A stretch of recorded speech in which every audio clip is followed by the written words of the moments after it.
Tribes நேயர்களுக்கு வணக்கம். இன்றைய நிகழ்ச்சியில் நம்மோடு பேச பத்திரிகையாளர் திரு பிரகாஷ் அவர்கள் இணைந்துள்ளார். வாருங்களோடு பேசுவோம். சார் வணக்கம். வணக்கம். நேற்று டெல்லி ஹைகோர்ட்டில் அரவிந்த் கெஜ்ரிவால் அவரோட கேஸில் அவரே ஒரு ஆர்குமெண்ட் வைக்கிறாரு. அதாவது அந்த வழக்கை பார்க்கக்கூடிய நீதிபதி அவங்க மாற்றப்படணும். அந்த அளவுக்குல இருந்து அவங்க அந்த வழக்கை பார்த்தாங்கன்னா எனக்கு நியாயம் கிடைக்காதுன்னு நான் நம்புகிறேன், எனக்கு அப்படி ஒரு அச்சம் இருக்குதுன்னு சொல்லி ஒரு வாதத்தை வைக்கிறாரு. परिषद है उनकी. It is an ideological body of BJP and RSS. उनका संगठन है. उनकी बॉडी में योर ऑनर 4 बार अटेंड करके आई थी. 26 दिसंबर को, 22 को, 17 मार्च 2023 को, 30 अगस्त 2024 को और 8 अगस्त 2025 को. Your honour has been attending the programmes of a particular ideology. तो एक मेरे मन में ये बायस ये पैदा होता है. There is a reasonable bias in the mind of this honourable court. இன்னைக்கு நாடு முழுக்க அந்த வாதம் ரொம்ப பிரபலமாக பேசப்படுது. ரொம்ப அருமையாக அந்த ஆர்குமெண்ட்ஸ் வச்சிருக்கிறாரு. நீதிபதியால் அது எப்படி மறுக்க முடியும், அதில் என்னவா தீர்ப்பு வரப்போகுதுன்றதெல்லாம் ரொம்ப பெரிய பரபரப்பு ஏற்படுத்தியிருக்குது. அதில் முக்கியமான அது இந்த அளவுக்கு பேசப்படுறதுக்கு காரணமான முக்கியமான குற்றச்சாட்டை ஆர்எஸ்எஸ் பின்புல இருக்கக்கூடிய ஒரு அமைப்புக்கு, அந்த நிகழ்ச்சிகளுக்கு ரெகுலராக போயிட்டு வரவங்க, அவங்க அந்த அமைப்போட ஐடியாலஜிக்கு எதிராக வேலை செய்கிறவனா, அங்கே போயிட்டு வரவங்க எப்படி எனக்கு நியாயமாக தீர்ப்பு தருவாங்க அப்படின்னு சொல்லி ஏற்கனவே பூலகமாக இல்லை வேறு சில ரிட்டையர்ட் ஜட்ஸு, சில அஃபிஷியல்ஸால் மட்டுமே வைக்கப்பட்ட ஒரு குற்றச்சாட்டு. நீதிமன்றங்கள் இருக்க நீதிபதி பெரும்பாலும் ஆர்எஸ்எஸ்ஸாக இருக்காங்க அப்படின்ற ஒரு குற்றச்சாட்டை கோர்ட்டுக்குள்ளேயே அது எவ்வளோ டெக்னிக்கலாக வைக்க முடியுமோ அப்படி டெக்னிக்கலாக வச்சிருக்கிறது தான் அதோட சிறப்பாக பார்க்கப்படுது.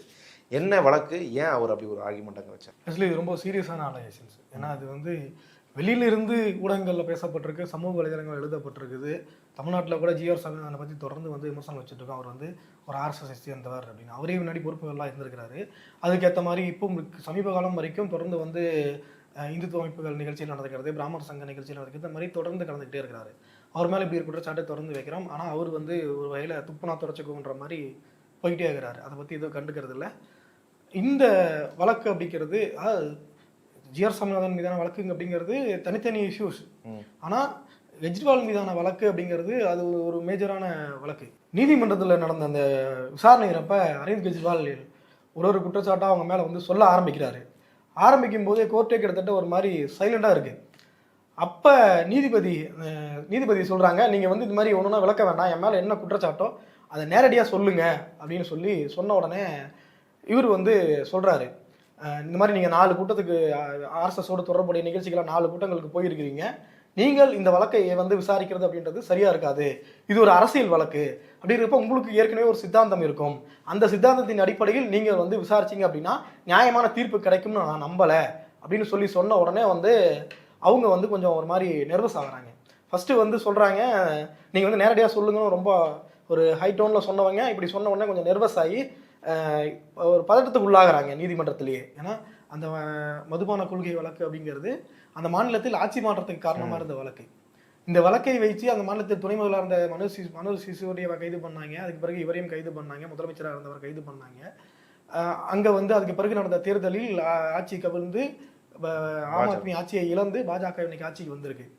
எந்த இடத்துல பாஜக ஆட்சிக்கு வந்திருக்கு அப்படின்னா, அதுக்கு முன்னாடி அவங்க நீண்ட காலம் அங்கே ஆட்சிக்கே வரல. காங்கிரஸ்ல இருந்து நேரடியாக ஆம் ஆத்மி வந்தாங்க. ஆம் ஆத்மியிலிருந்து இன்னைக்கு ஆட்சியை கைப்பற்றுவதற்கு ஒரு டூலா இந்த வழக்கை யூஸ் பண்ணியிருக்காங்க.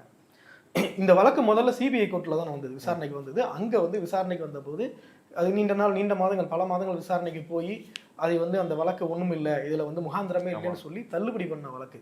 அந்த வழக்கில் தான் சிபிஐ திரும்ப மேல்முறையீட்டுக்கு டெல்லி உயர்நீதிமன்றத்துக்கு போகிறாங்க.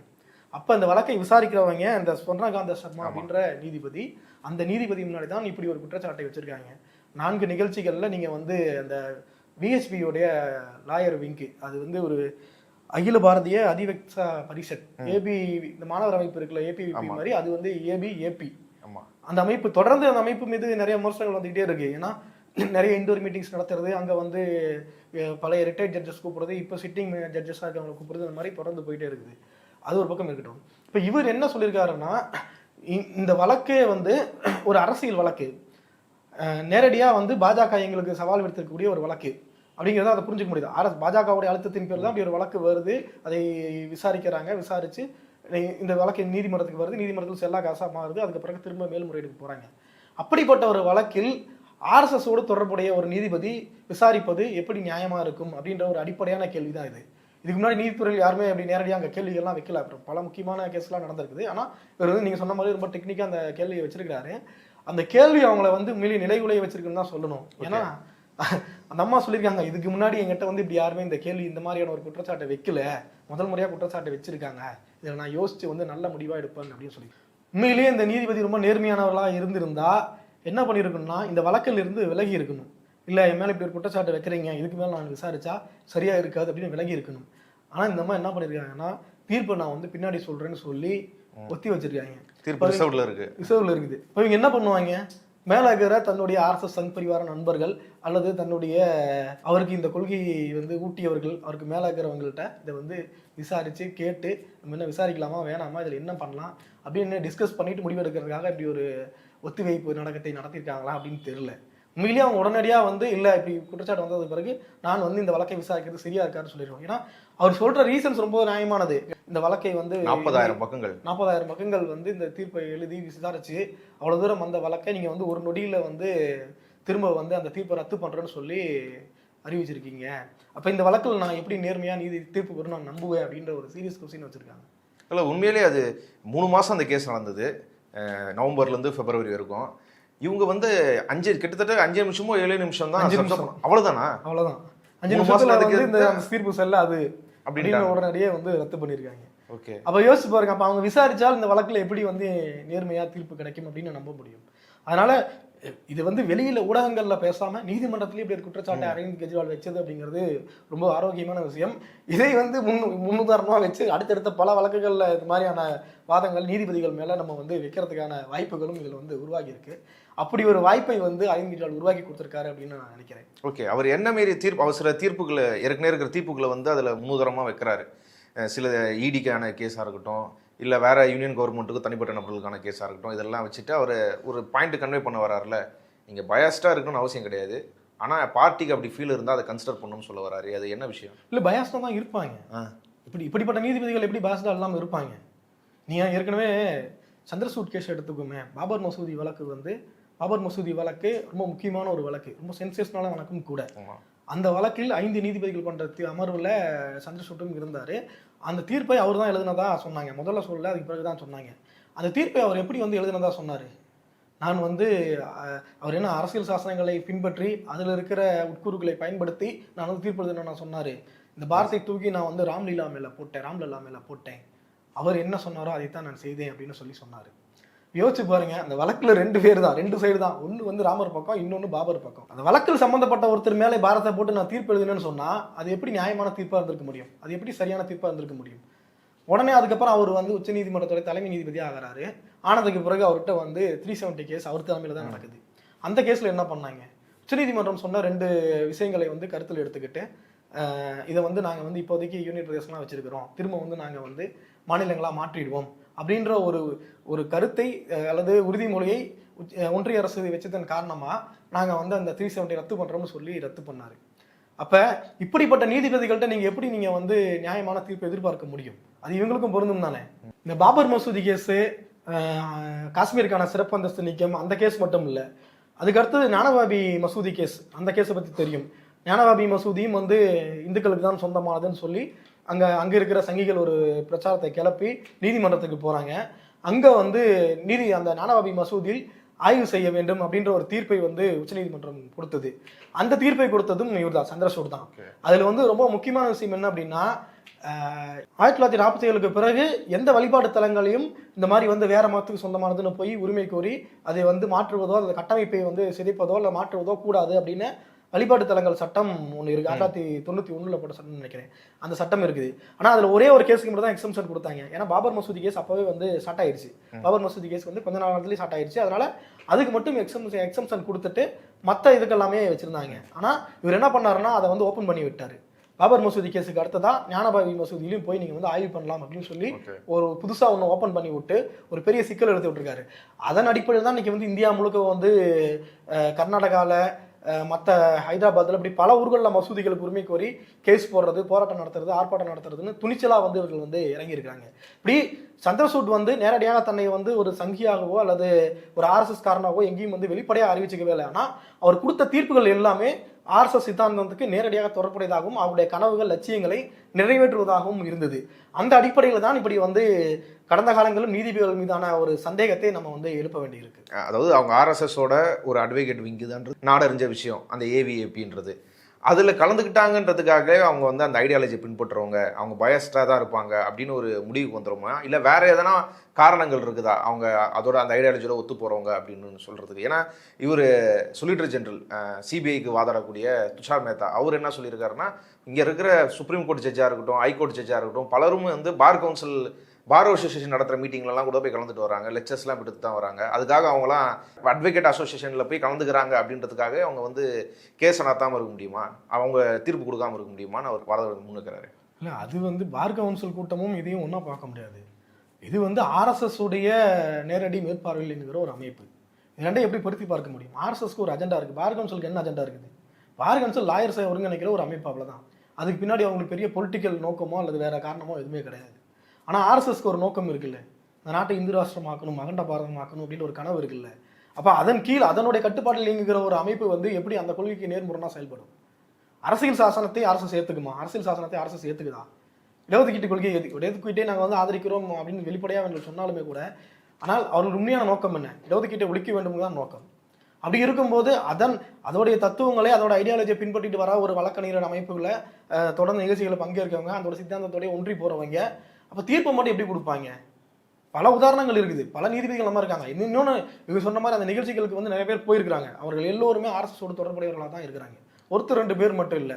கிட்டத்தட்ட வந்து போன 2024 மட்டும் ஒரு 40 நீதிபதிகள், ரிட்டையர்ட் ஜட்ஜஸ்ஸு, சிட்டிங்கில் இருக்கிற உயர்நீதிமன்ற நீதிபதிகள், அந்த அகில பாரதிய அத்வைத பரிஷத் அப்படிங்கிற ஏபிஏபியோடைய மாநாடுகள் நிகழ்ச்சிகள்லாம் கலந்துருக்காங்க. ஒரே வருஷத்தில் 40 நீதிபதிகள் கலந்துருக்காங்க.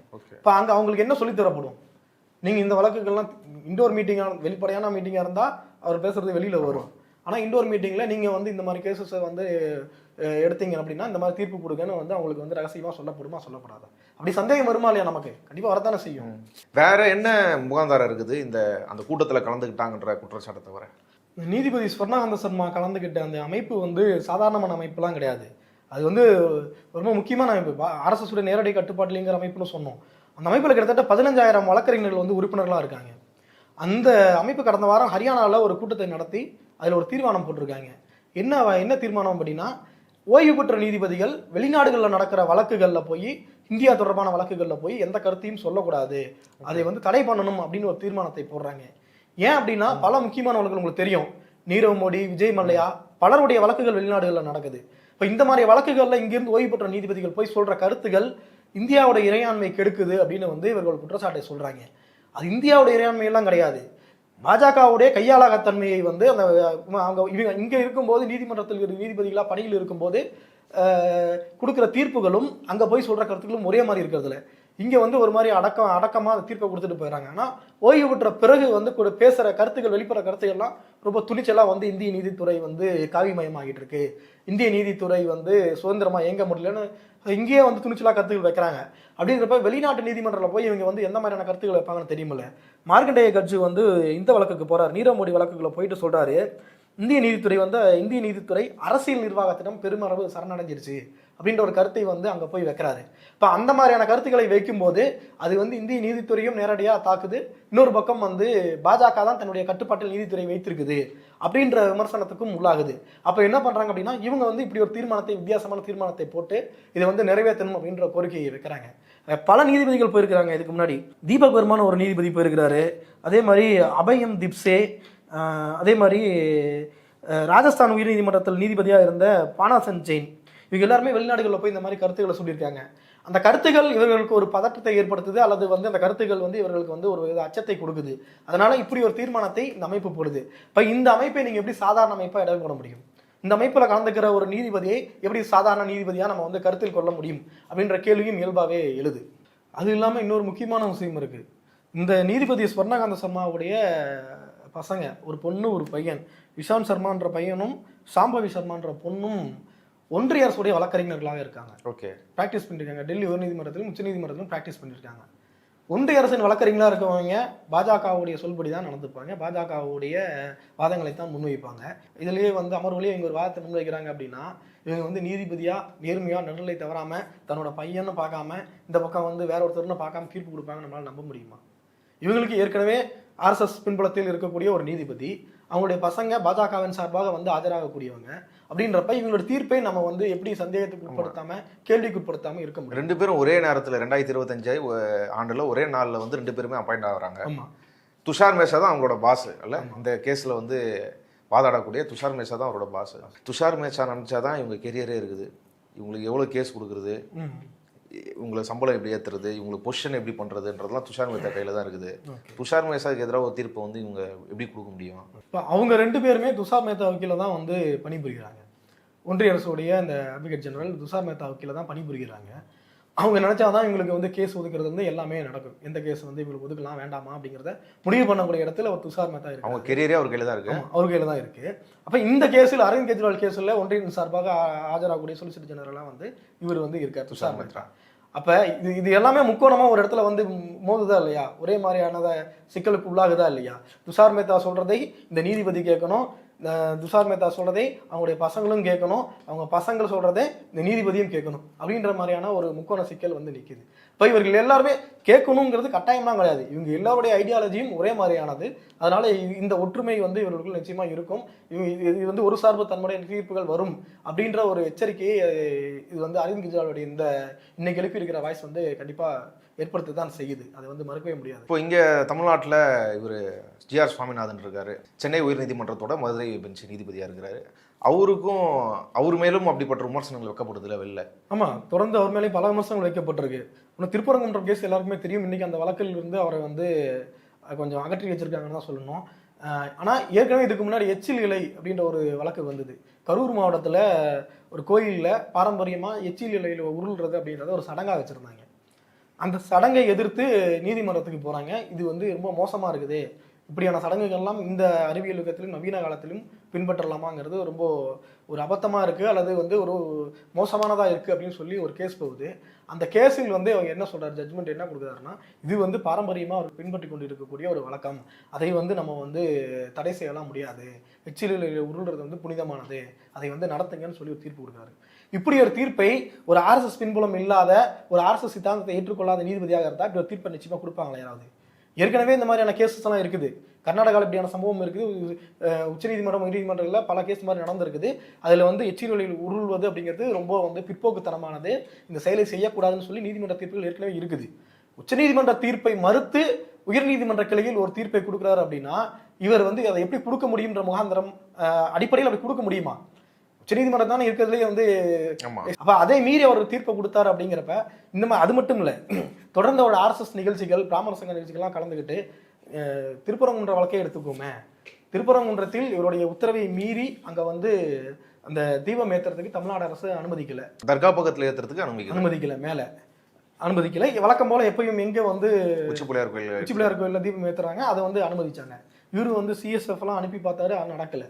ஆனால் என்ன பண்ணாரு, இங்கே சென்னையில் ஒரு நிகழ்ச்சியில் வந்து ஒரு மாதிரி தீபத்தை வச்சு இவர் வந்து ஏற்றி அங்கே வந்து தமிழ்நாடு அரசு வந்து அனுமதிக்கலை, நான் வந்து இங்கே ஏற்றுறேன் அப்படின்னு சொன்னால் நீங்கள் நீதிபதியா இல்லை சங்கியா? கேள்வி வருமா வராங்க? தமிழ்நாட்டில் ஜிஆர் சுவாமிநாதன் மீது என்ன மாதிரியான குற்றச்சாட்டுகள் தொடர்ந்து வந்துகிட்டே இருக்கோ அதே மாதிரியான குற்றச்சாட்டு தான் இப்போ சொர்ணகாந்த சர்மா மீதும். இவர் மேலே ஜிஆர் சுவாமிநாதனே வந்து இவருடைய பதவியே வந்து கொஸ்டின் பண்ணி உச்சநீதிமன்றத்துக்கு ஏற்கனவே பல கடிதங்கள் போயிருக்கு. இது வரைக்கும் அதில் எந்த நடவடிக்கையும் பெருசாக எடுக்கப்படவே இல்லை.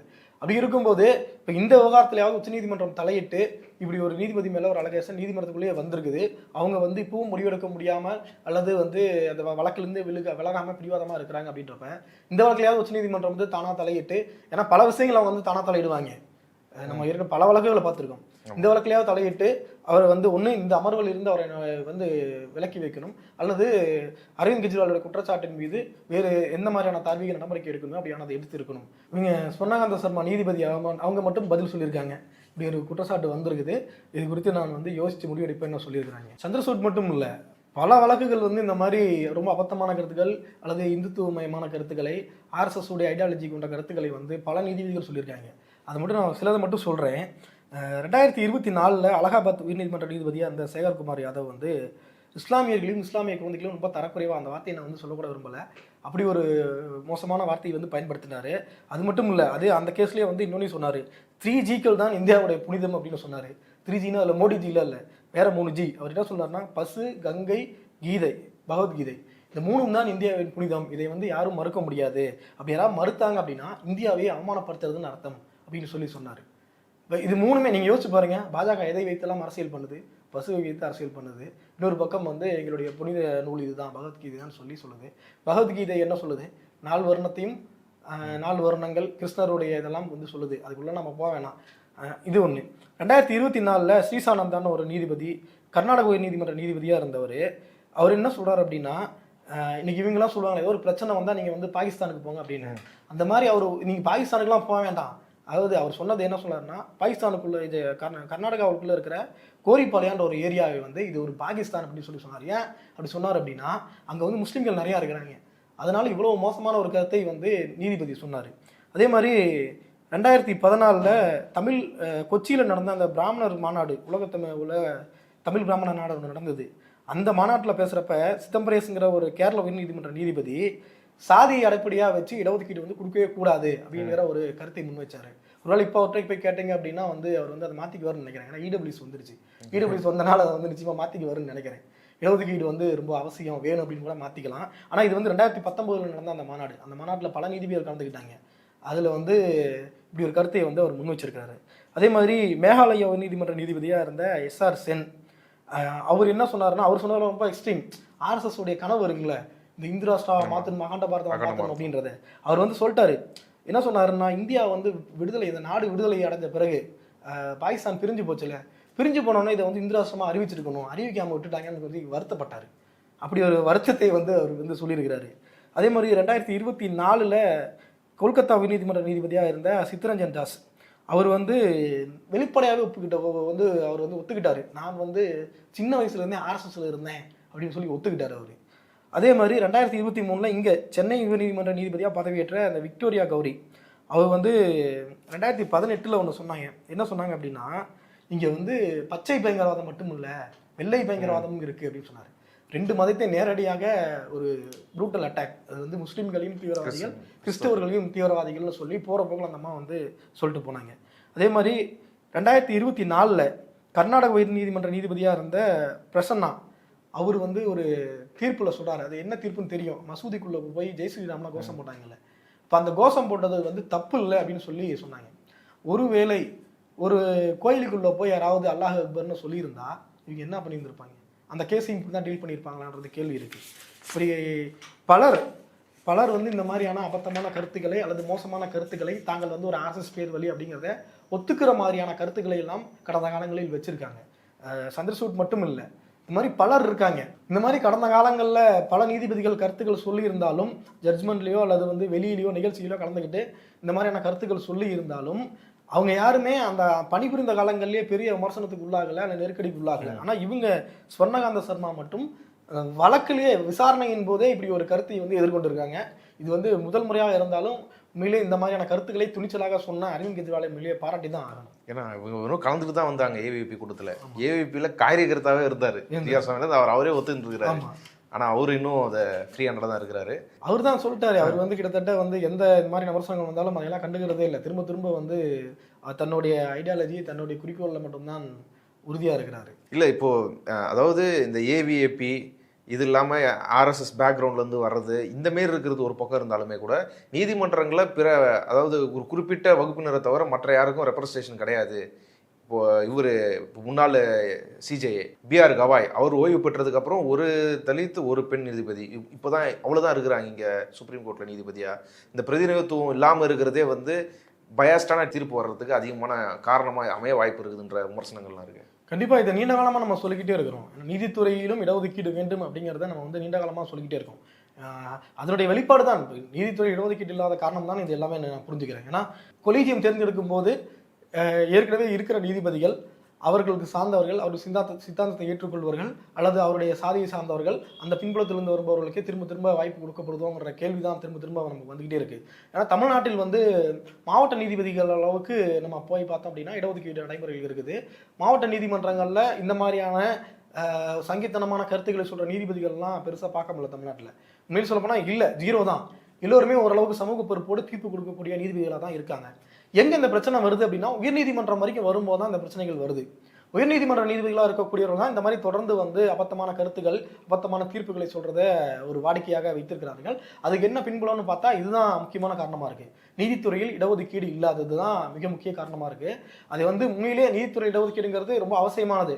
நம்ம தனியார் துறை பேசிகிட்டு இருக்கோம், மற்ற இடங்களில் ஏற்கனவே ஒன்றிய அரசு பணிகளில் இடஒதுக்கீடு இருந்தாலுமே கூட, நடைமுறைகள் இருந்தாலுமே கூட, பிரதமருடைய அலுவலகம்லாம் பார்த்தோம்னா எப்படி இருக்குன்னு தெரியும். எல்லா பொறுப்புகளும் கிட்டத்தட்ட 170 பொறுப்புகளை வந்து இந்த முன்னேறிய சமூகத்தினர், பார்ப்பனர்களும் மற்ற முன்னேறிய சமூகத்தினர் தான் அனுபவிச்சுட்டு இருக்காங்க இப்போ வரைக்குமே. இடஒதுக்கீடு இருக்கிற அங்கேயே அவ்வளோதான் நிலைமை. அதே மாதிரி IIT IIMலாம் பார்க்குறோம், பெரும்பாலான பேராசிரியர்கள் வந்து பார்ப்பனர்களாகவும் அல்லது மற்ற உயர் சாதியினரும் தான் இருக்காங்க. ஒரு சிலர் வந்து SC STயாவது கொண்டுட்டு இருக்காங்க. ஆனால் பிற்படுத்தப்பட்டவர்களை சுத்தமாக பார்க்க முடியல. SC ST ஒரு சிலர் இருக்காங்க. அதுக்கப்புறம் பார்த்தோம் அப்படின்னா முழுக்கவே வந்து ஃபார்வர்ட் கமிட்டி FC தான் இருக்காங்க. இடையில வந்து OBCCயை பார்க்கவே முடியல. இப்போ அப்படியான போக்கு தான் வந்து மற்ற ஒன்றிய அமைச்சர்கள் மற்ற துறைகளிலும் இருக்குது.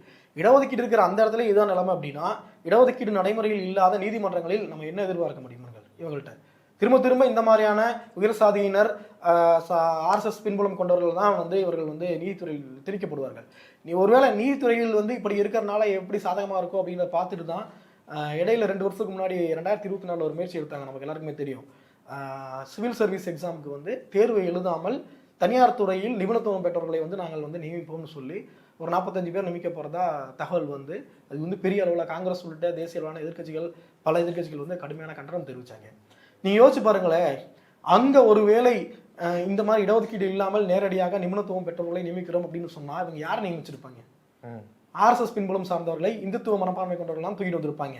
அவர்கள் தான் நிபுணத்துவம் பெற்றவர்கள் ஆளுநரை போடுற மாதிரி IAS ஆளுங்க போட்டு இருந்திருப்பாங்க. கிட்டத்தட்ட நீதித்துறை எப்படி இருக்கும் அதே மாதிரி மற்ற துறைகள் எல்லாத்தையும் மாற்றுறதுக்கான ஒரு வேலைகளாக அது இருந்திருக்கும். இன்னொரு பக்கம் இடஒதுக்கீட்டை அளிக்கிற வேலையாகவும் அது இருந்திருக்கும். நல்வாய்ப்பாக அதை வந்து எதிர்க்கட்சிகள் பொறுத்த அழுத்தத்தின் காரணமாக அதை வந்து கைவிட்டு வச்சுருக்காங்க. அதை வந்து ஒரேடியாக திட்டத்தை வந்து விட்டுட்டாங்களான்னு தெரியாது. ஆனால் அதுக்கு பிறகு அதை கைவிட்டுட்டு 2 வருஷமாக அதை பற்றி எந்த பேச்சும் இல்லாமல் இருக்குது. இப்போ ஒருவேளை நீதித்துறையிலும் இடஒதுக்கீடு இருந்திருந்தால் இங்கே தமிழ்நாட்டில் மாவட்ட நீதிமன்றங்கள் எப்படி வந்து நேர்மையாக செயல்படுதோ அதே மாதிரி உயர்நீதிமன்றமும் உச்சநீதிமன்றமும் செயல்பட்டு இருக்கும். இவ்வளவு நேரம் நீதிமன்றத்தில் நடக்கக்கூடிய பல்வேறு விஷயங்கள் குறித்து உங்கள் கருத்துக்களை பகிர்ந்து கொண்டதுக்கு நன்றி.